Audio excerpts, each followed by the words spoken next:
Who are some of the best fits among the players that have already visited the Buccaneers? That and more on today's episode of Locked On Bucs.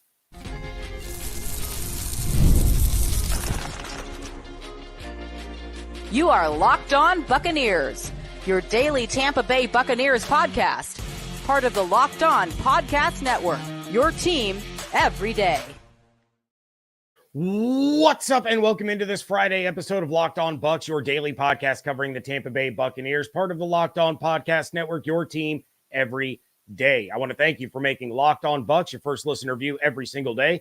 Don't forget you can subscribe or follow for free on YouTube or wherever you get your podcasts. And of course, you can follow along on Twitter. I am James Yarcho at JYarcho_Bucs, credentialed member of the media covering the Tampa Bay Buccaneers as deputy editor of SB Nation's BucsNation.com. Here with you every Monday through Friday, along with the everydayers. And for that, I want to share my appreciation for your continued support of the show. One of the ways you can support the show is become a Locked On Bucs insider. You're going to get news, rumors, updates, general thoughts, plus one-on-one conversations with me via text message. Go to joinsubtext.com/LockedOnBucs to become an insider today. This episode is brought to you by Monopoly Go. I admit it, I have a competitive side, and it is a big fan of Monopoly Go, the mobile hit twist on classic Monopoly. So join your friends and download Monopoly Go now free on the App Store or Google Play. I'm going to be talking about my pick for the Locked On Podcast Network mock draft that dropped Wednesday night.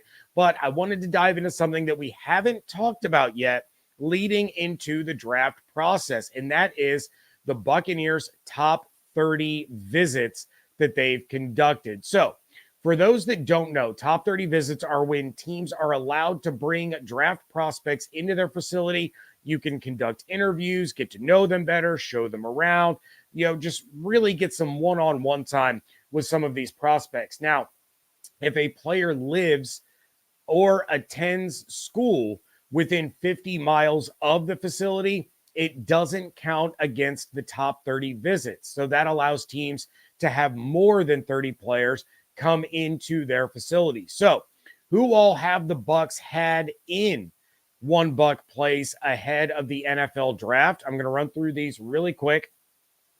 Texas running back Jonathan Brooks, Florida State wide receiver Keon Coleman, Western Kentucky wide receiver Malachi Corley, Illinois tight end Tip Riemann, Kansas State tight end Ben Sinnott, Oregon center Jackson Powers Johnson, Wisconsin center Tenor Bortolini, Western Michigan edge Marshawn Nealon, Florida State edge Jared Verse, Texas defensive tackle Byron Murphy, Clemson defensive tackle Rook, I am going to butcher this guy's name. I practiced it quite a bit before this live stream. I'm still going to mess it up. Orhororo.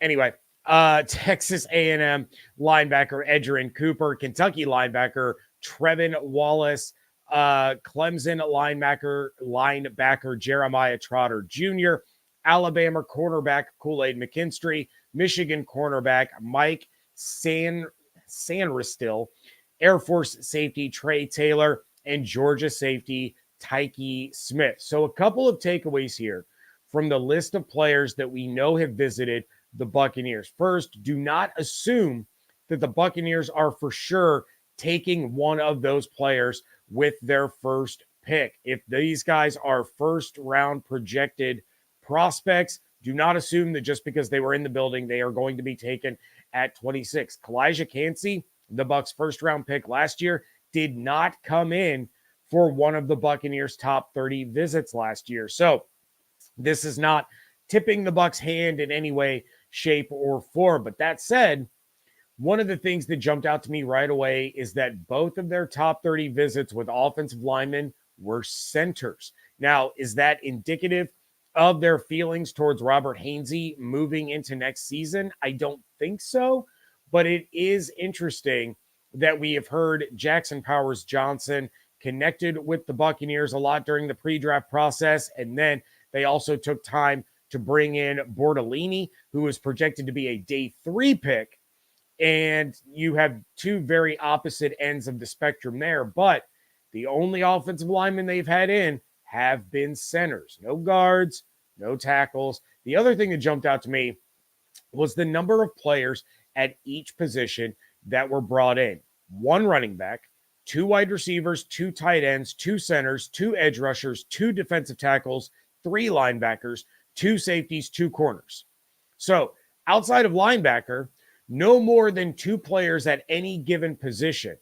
But all positions that we have talked about on this show a lot as being big needs for the team. No quarterbacks, no tackles, no guards, but 2s across the board everywhere except running back and linebacker. Now, of course, there's still time for them to bring in more players, and those numbers will fluctuate. But when you look at how this shakes out, you have a day 2 running back. You have 2 day 2 wide receivers. You have 2 day 3 tight ends. You have 1 first round and 1 day 3 center. You have 1 first round, 1 day 2 edge. You have 1 first round and 1 day 2 defensive tackle. You have 3 day 3 linebackers. Then you have a first round and a day 2 corner, though Kool-Aid McKinstry could find himself slipping into the second round. So potentially 2 day 2 corners, and then finally 2 day 3 safeties. So at the surface level, you kind of see the priorities here for the Buccaneers. You have edge, offensive lineman, defensive tackle, wide receiver, running back, linebacker, and then you have cornerback, safety, and tight end kind of rounding things out. Now, again, this could all be a lot of nothing, and maybe the Bucs draft one of these players, maybe they don't, but it looks like they are definitely prioritizing some of these positions that we've talked about on the show quite a bit, and that's no surprise. We all knew that the Bucs were weak in those spots, and they had to be addressed, but of the players that have come in for visits, you're really looking at some priorities placed on some of these first round, beginning of the second round kind of players versus some of these day 3 guys. And again, I circle back to the offensive line because I have talked a lot on this show about finding a starting guard. And I know a lot of people are really big on Jackson Powers Johnson coming in, being the starting center. But the fact that they brought in no guards, or at least no players that are projected to switch to guard, like a Graham Barton, who was a tackle, is projected to transition over to the guard position. And then just the mass difference between the 2 centers that they brought in. You have a first round pick, a plug and play center, which would allow you to move Robert Hainsey over to guard. And then you have a day 3 guy that may not even crack the starting lineup, more than likely wouldn't crack the starting lineup. And you would be looking at Opeta and Bredesen competing for that guard spot and leaving Robert Hainsey at center if Bortolini would be the choice for the Buccaneers. But again, you don't want to read too much into this because these teams conduct these top 30 visits for a myriad of reasons. A lot of times it's just to get to know a player better. And Jason Light and his scouts and his crew are already building files on guys that they know they will not be able to draft. They're building files on guys like I'm trying to think of a good example here. We'll just throw out Caleb Williams. Let's give Caleb Williams as an example. The Bucs know that they're not going to get Caleb Williams, but they're going to have a file ready for him because at some point they may need a quarterback, and it may coincide with a point in time when Caleb Williams could be hitting free agency or become available to trade. So they start building up all of this information and their interactions and their feelings on these players and continue to monitor them throughout the early part of their career. So it's not strictly based on guys that they're going to draft. And then again, you're also looking at bringing in guys that are going to be day 3 picks or not picked at all. And then you can build a rapport with them. You can develop a relationship with them, stay in contact with them. And now all of a sudden, right after the draft, when the undrafted free agency begins, they are going to remember the way that they were treated by the Buccaneers and maybe prioritize them over some of the other offers that they have gotten. Going to jump into the chat real quick before we hit that first break. Narav in the chat says, imagine Light moves up to get Verse. That line would be lethal. No doubt about it. And Verse may be one of those guys that they have in on a top 30 visit that they don't feel like they're going to be able to get, but you're building a rapport, you're building a file, you're building that scouting report should Verse become a free agent down the line.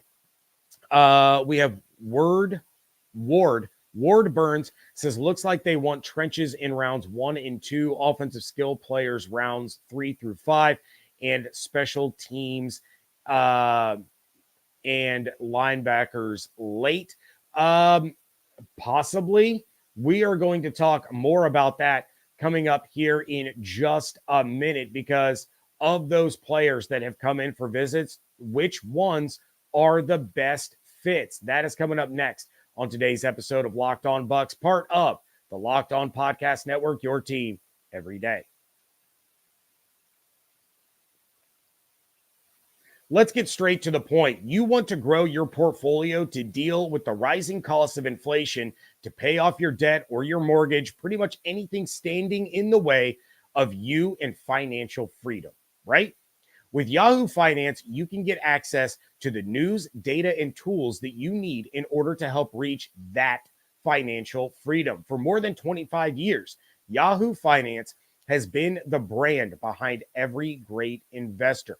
Whether you're a seasoned investor or looking for that extra guidance, Yahoo Finance gives you all the tools and data that you need all in one place. They are the #1 finance destination, producing a holistic look at the financial news cycle, including breaking news, original editorial perspectives, analysis ratings, independent research, customizable charts, and so much more. Securely link your brokerage accounts for a unified view of your wealth, including 401k and other investments. A comprehensive perspective is what sets apart great investors, and it's how Yahoo Finance ensures you have the insight to look at your wealth in its entirety. With a community of over 90 million users each month, their real strength is helping you on your way to financial success. For comprehensive financial news and analysis, visit the brand behind every great investor, yahoofinance.com. The #1 financial destination, yahoofinance.com. That's yahoofinance.com.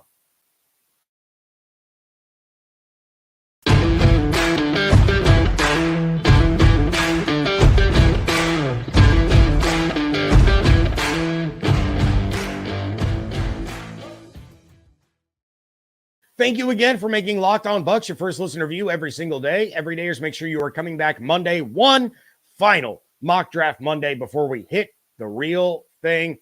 And in the meantime, speaking of mock drafts, the Locked On NFL mock draft is available now. Find the ultimate 6-episode series on Locked On NFL Draft to hear who the local Locked On experts are picking for every NFL franchise, with live reactions from local college football experts and even a fantasy football angle.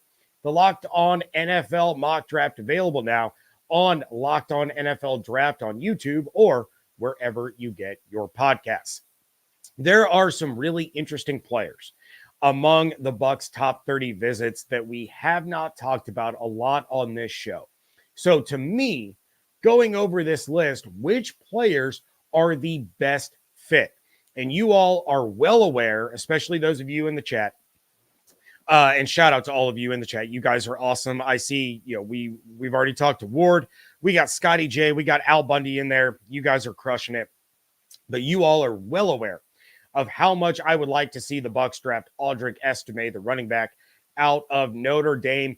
But Jonathan Brooks is crazy talented, and he seems to be the consensus top running back in the draft. So last year, 187 carries for 1,135 yards and 10 touchdowns, plus 25 receptions on 29 targets for another 286 yards. This is a 6-foot, 210-pound running back, and he has everything you want, especially given how strong he is and how good he is in short yardage situations. Now, he did suffer a torn ACL, which may cause his stock to drop a little bit. But if the Bucs are going to have a chance to draft him, it's going to be in the second round.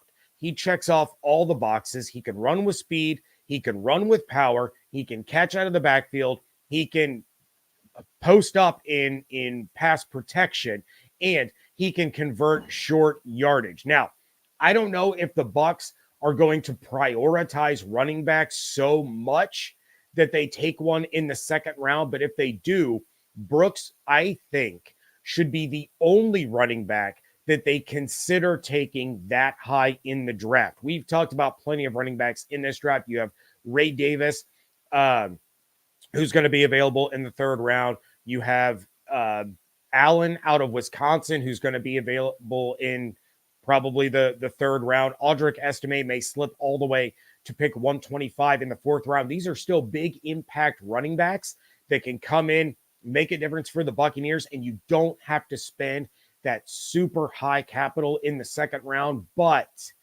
if Brooks is there, I would have a hard time arguing against that pick if he was the selection for the Buccaneers, depending on what they did in the first round and who else is available. He is a game changer of a running back. Next up on my list is Keon Coleman, the wide receiver out of Florida State. And I have mentioned him in passing, but I haven't really talked about him in depth a lot on this show. He's another player that would have to be a second round pick.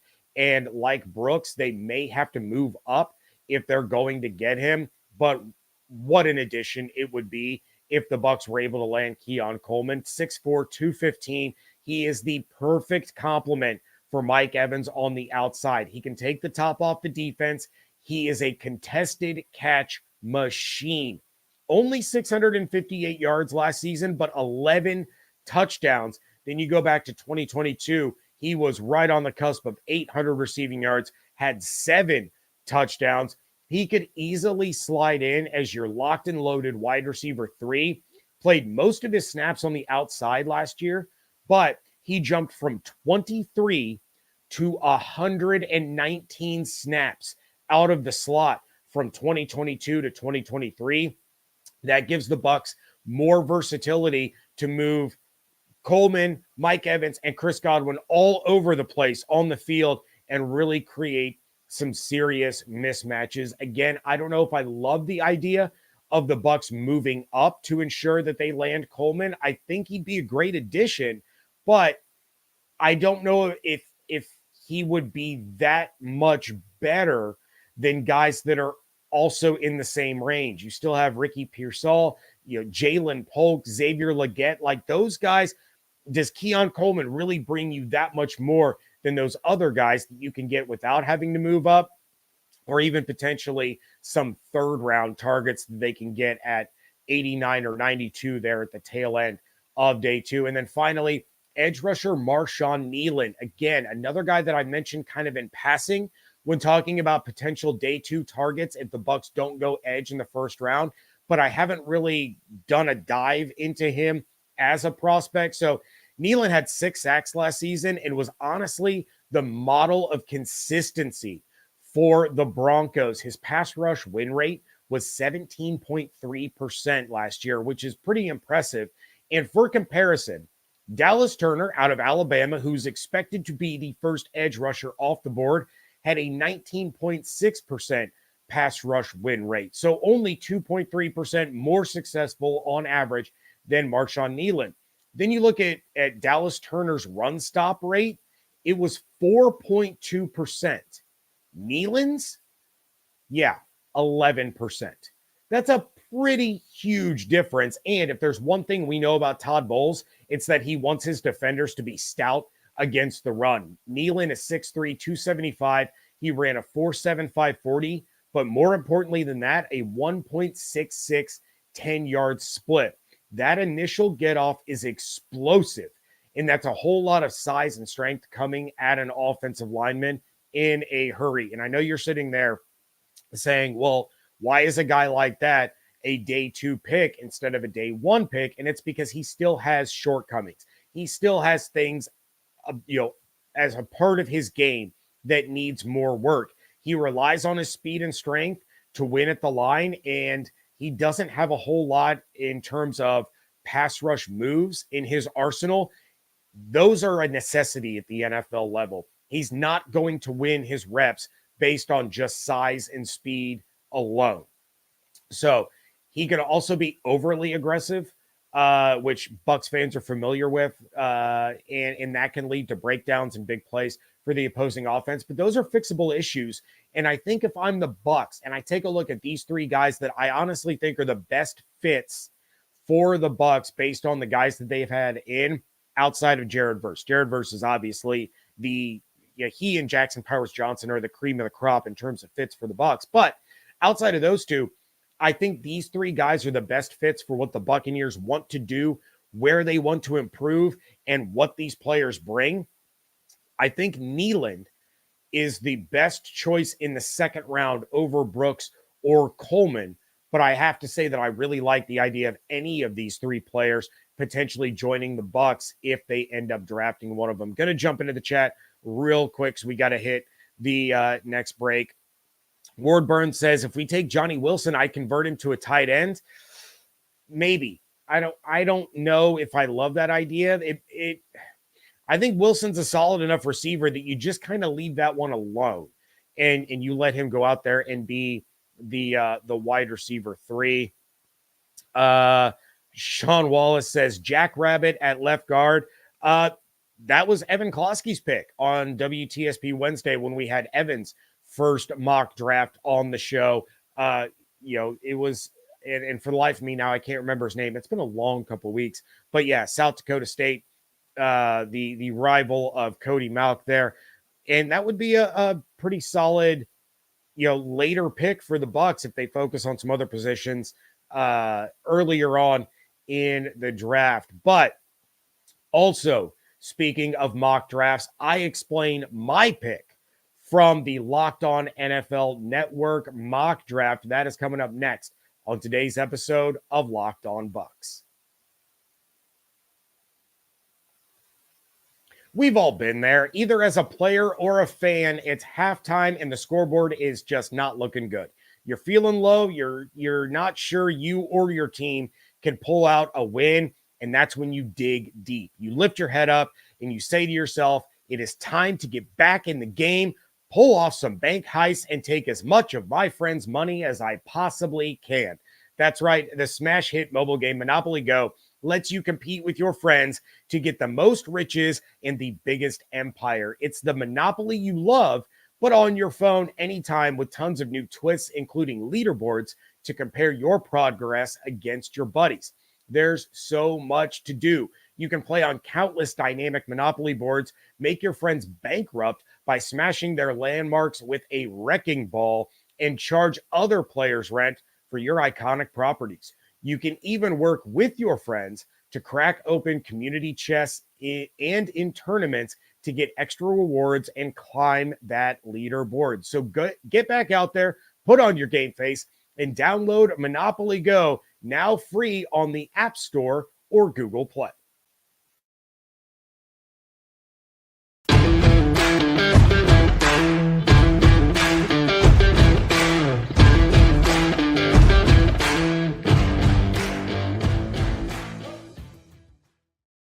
Wrapping things up here on a Friday edition of the Locked On Bucs podcast. And for those of you that have seen or listened to the Locked On NFL mock draft that we did as a network, thank you. We appreciate it. There is a lot of work that goes into that mock draft every single year, and we really have a fun time doing it. But it is a labor of love. There is no doubt about it.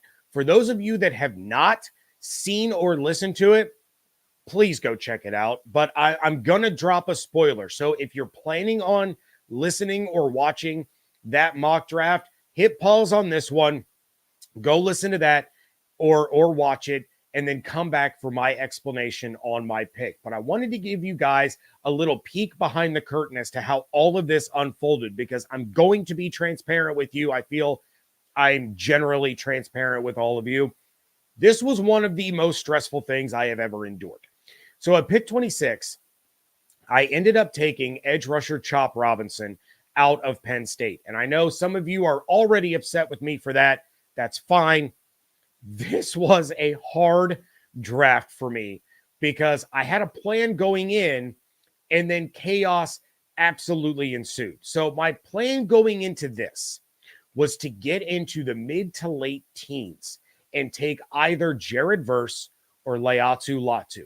I wanted to come away with one of those two guys, and I was willing to pay a very steep price for that. So I had worked the phones leading up to this draft, and I had tentative deals in place with the Indianapolis Colts at 15, the Jacksonville Jaguars at 17, and the Pittsburgh Steelers at 20. So pick 15 rolls around. Both Verse and Latu are available. I call the Colts. They tell me that they're staying put and drafting Brian Thomas Jr., who was one of their top guys on their board. Okay, no big deal. Just need to get past the Seahawks pick at 16. Then I know for sure one of my two targets is going to be there. Well, the Seahawks take JPJ. And so now I still have my choice of Jared Verse or Laiatu Latu. And I call the Jags to get that trade finalized and make the move. I got ghosted. No reply to the text message. No reply to the DM. He's saying in our group chat that the pick is available for trade. I'm trying to get a hold of him to put our trade through. And mind you, I'm doing all this while driving my son home from his hockey tryout that night. So I am at the mercy of people actually looking at their phones and just nothing. He stays at 17. He takes wide receiver at Donnie Mitchell. So now I have to turn my attention to the Steelers, and I have to hope that one of my two guys makes it through the next two picks so that I can move up to 20. Now, the Steelers tell me that there is one player in particular that they want at 20. And if he is gone, the pick is mine. So I'm doing all right. Meanwhile, at pick 19, the Rams take Latu at 19. Okay, no big deal. Jared Verse is still there. But so was Fuaga, who was the one guy the Steelers wanted. So now there's no trade. I'm in full-blown panic mode because I know I'm at risk of losing Jared Verse. And before I can reach out to the Dolphins to try to get their pick, they just take Jared Verse. So now I'm stuck. But I know that a certain former co-host of this show is trying to jump up with the Packers one pick ahead of me, and he wanted either an edge rusher or an offensive lineman. So I'm trying to move up so that my good friend David Harrison cannot snipe my pick. Luckily, the Packers wanted Cooper DeJean. He was there. I was able to land Chop Robinson, and it was for all the reasons that I have said in the past. Athletic freak, solid player that can grow and excel under Todd Bowles' tutelage. But now I look back and I regret that pick. And that happens sometimes. Teams, GMs, coaches, scouts, they take players and they realize that it was the wrong move. And I think if this network mock had taken place a week later than it did, I would have taken Graham Barton over Chop Robinson. He ended up going the very next pick to the Arizona Cardinals, and Alex Clancy of Locked On Cardinals messaged me saying, "You jerk, you took my pick when I drafted Chop Robinson." He then took Graham Barton, and I messaged him right back, and I was like, to me, it was between Chop and Barton, and I opted for Chop. Now, I still like Chop Robinson. Don't get me wrong there. And I don't hate making that pick, but I think Barton is the more polished prospect that's a plug-and-play starter, and his impact will likely be more immediate. Whereas Chop Robinson may take a few real NFL weeks to get himself into a groove and start to show signs of the potential that so many people see in him. Now, the only other player that was in consideration for me at 26 beyond Chop and Barton was Kool-Aid McKinstry. And I tried to trade back into the back end of the first round and land Kool-Aid McKinstry, but I just couldn't get things ironed out quick enough. And he ended up going 29th to the Detroit Lions. So it shows kind of a change in philosophy from me. I mean, if you go back early on when I started talking about the NFL draft, I was all in on Chop Robinson. And I think some of that spilled over into this mock on top of me going through the emotions of trying to get deals done, not being able to get deals done, really being hyper focused on Latu or Verse, not being able to get them. And so I took who I thought was the next best edge rusher instead of really just taking a moment, taking a deep breath and saying, you know what? Graham Barton might be the better fit for this team right now. But, it happens. And who knows? Chop Robinson very well could be the pick for the Buccaneers when next Thursday rolls around. Going to jump into the chat one more time real quick before we get out of here. We got Michael Daniels in the chat saying Chop will be a second rounder. He could slide to the second round. I don't think he will. I think his upside is so intriguing and his athletic measurables are so off the charts that someone is going to take a shot on him and probably Darius Robinson before the first round is over, especially knowing that they get that fifth round or that fifth year option on that rookie deal. But I can see why you would believe that Robinson is a second rounder because he's not a polished product. He has all the upside in the world. He has the tangibles, but as I've compared Chop Robinson to in the past, he is a wet block of clay and he has to be molded. And I think Todd Bowles is one of those guys, as is Casey Rogers. They're on as one of the defensive coaches. I think those are some of the right guys that can mold Chop Robinson into his potential. Not every team can. It's kind of like the situation that you see with quarterbacks. Quarterbacks can succeed in the NFL or they can fail in the NFL based on who they have coaching them up and being able to really get the most out of them. That's why, guys like Justin Fields, who you guys know I wasn't big on Justin Fields coming out. I'm still not big on him, but that was one of the worst situations for him was to go to that Chicago Bears team because they didn't have the infrastructure to really get the most out of a potential franchise quarterback. It's why a lot of people are concerned about Caleb Williams. It's why you might be concerned about Jaden Daniels based on where he goes. So it's just one of those situations where you got to take a swing on the upside because if you're too scared to pull the trigger and then he ends up becoming the next big thing, listeners and viewers of this show are going to look back and say, man, we really missed out on a guy like Chop Robinson. Narav in the chat says Latu seems to be falling due to the medicals. That's something that I've mentioned on the show a couple times as well. For those of you who are starting to get ready for the draft and joining in for the first time, I have mentioned that Latu could slide further than he should because teams are going to be concerned about those medicals and his injury history. Al Bundy in the chat says, I would take Kool-Aid over Barton. I wouldn't, but again, your opinion is that Kool-Aid would come in and be the better NFL player at a position for the Buccaneers. We'll see how it all pans out. I think Barton is for sure just a plug and play starter on the offensive line. And I think that's a bigger need right now than corner. But again, other people see things different ways, and that is perfectly fine. Divis Druid, last one that I'm going to get to today. We are drafting Latu or Verse. I solidly believe this is what is happening in round one. Druid, I hope you're right, because you all know that I would be super hyped on that live show after the first round if we are talking about Jared Verse or Leatu Latu being the newest Buccaneers. But that is going to do it for this episode. Again, thank you so much to all of you who were just going crazy in the live chat. I appreciate each and every one of you. I love you all so much. You make this really, really fun. Make sure you're coming back for the final mock draft Monday of 2024. Super excited. It's draft week. We are coming up on officially draft week. In the meantime, check out everything going on over at BucsNation.com. Follow on Twitter at Locked On Bucs, at @Yarcho_Bucs. Become a Locked On Bucs insider. Go to joinsubtext.com/LockedOnBucs. Make sure you're subscribed on YouTube or wherever you get your podcasts. Hope you all have an absolutely outstanding weekend. Stay safe, stay healthy, fire the cannons.